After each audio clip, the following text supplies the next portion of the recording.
Marhaba! Welcome sa kusina ni Tito A!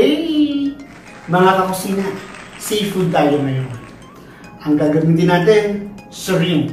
Pero nakakasawa na parate kung laging merong shrimp in oyster sauce, buttered shrimp, or shrimp in hot chili sauce. Ngayon, ibahin natin ang timpla. Nag-craving din ako nito eh. Gawin natin sa shrimp ay creamy, cheesy shrimp.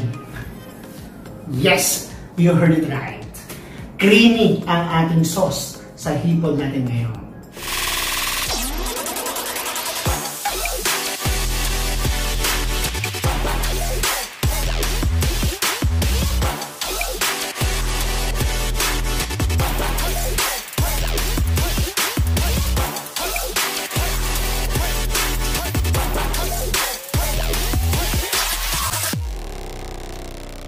So, wala nang patumping-tupin pa.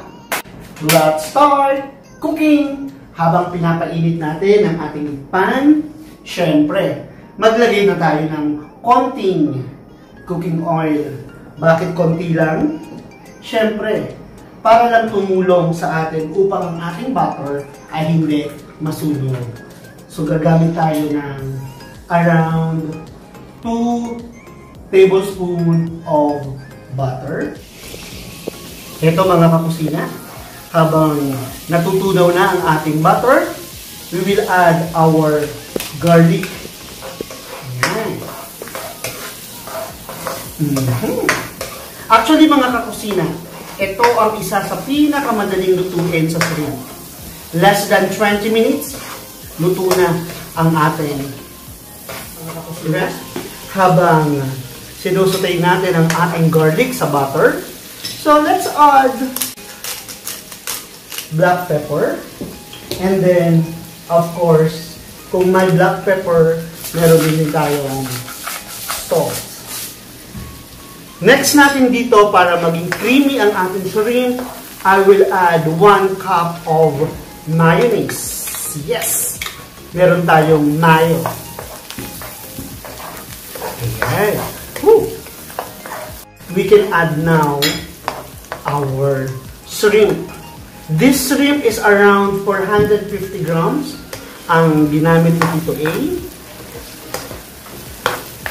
Para makatulong, para maging creamy ang ating menu, we will add 300 ml milk. Fresh milk ang ginamit natin. Kung walang fresh milk, pwedeng gumamit tayo ng evaporated milk. Ayan. Pero mas prefer ni Tito A ang ating fresh milk. Ayan. Nice combination ang mayonnaise and milk actually. Ayan, no? And then para maging creamy, habang paluto ang ating shrimp, syempre sinabi natin it is creamy, cheesy shrimp. Hindi pwedeng wala ang ating Kraft cheese. Ayan. So, ayan. Fresh. Grated natin. Grated cheese. Ayan. Kumukulo na, no? So, see, as I told you, in less than 20 minutes, matatapos na ang ating shrimp creamy cheese cream. Ayan.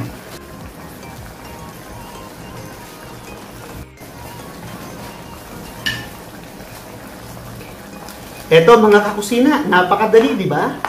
So, creamy na creamy yung ating sauce. Ayan, hintayin lang nating maluto ang ating shrimp.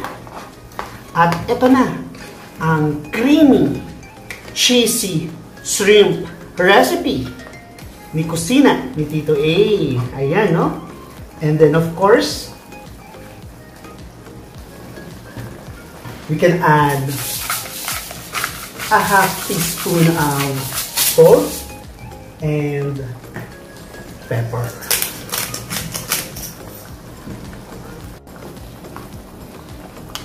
Ito mga kakusina, tikman natin yung ating cream. Eto na, oh. Yumness. Yung asim ng mayonnaise. Tapos yung milk. Eto, mga kakusina. Kitang-kita nyo na, no? Ang ating shrimp, creamy and cheesy. So, para to balance the taste, of course, to neutralize, maglagay tayo ng green onions. And this is it. So, how many minutes? Less than 20 minutes. Meron na tayong creamy, cheesy shrimp sa kusina ni Tito A.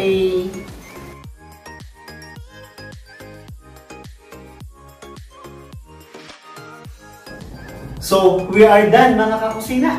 Ito na ang ating creamy, cheesy shrimp.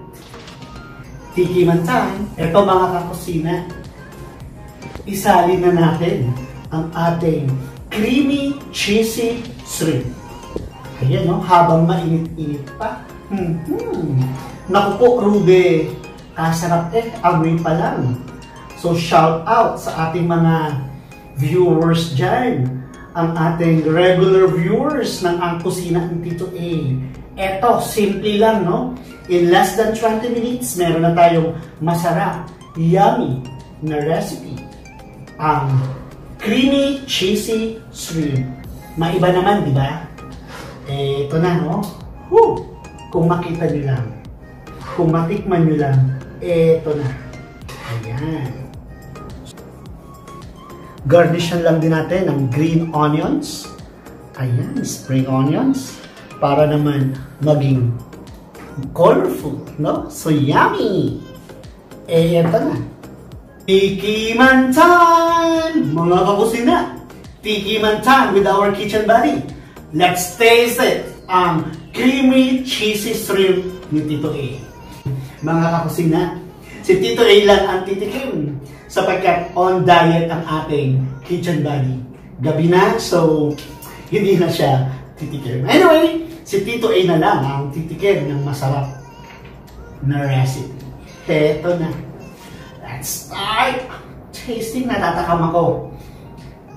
Sauce pa lang, oh. Creamy na creamy. Ito, ayan. So, masarap magkamay nga, no?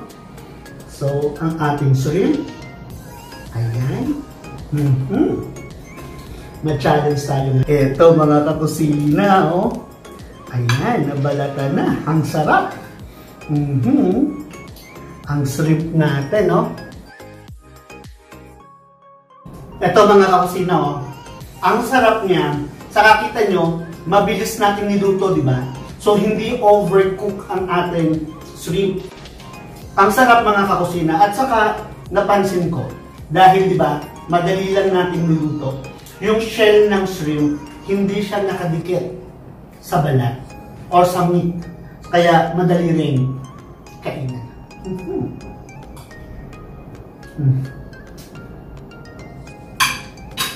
Parang ano to, mga kakusina eh. Ihanda na ang extra rice. Ayan, no? Mapapadami. Di bale, may gamot ito eh. Ayan na, no? So, ano pa iniintay niyo, mga kakusina? Simple lang ang recipe ngayon. In less than 20 minutes, may masarap na tayong creamy cheesy shrimp. So, ano pa iniintay nyo? Parehin na sa kusina ni Tito A! Woohoo! Kampay! Maraming salamat sa inyong panonood. Masalamat! Paalam! Tuloy kain si Tito A. Ayan.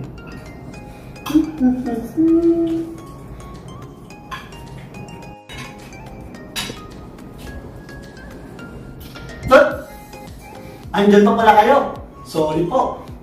Napapalakas ang kain ni Tito A.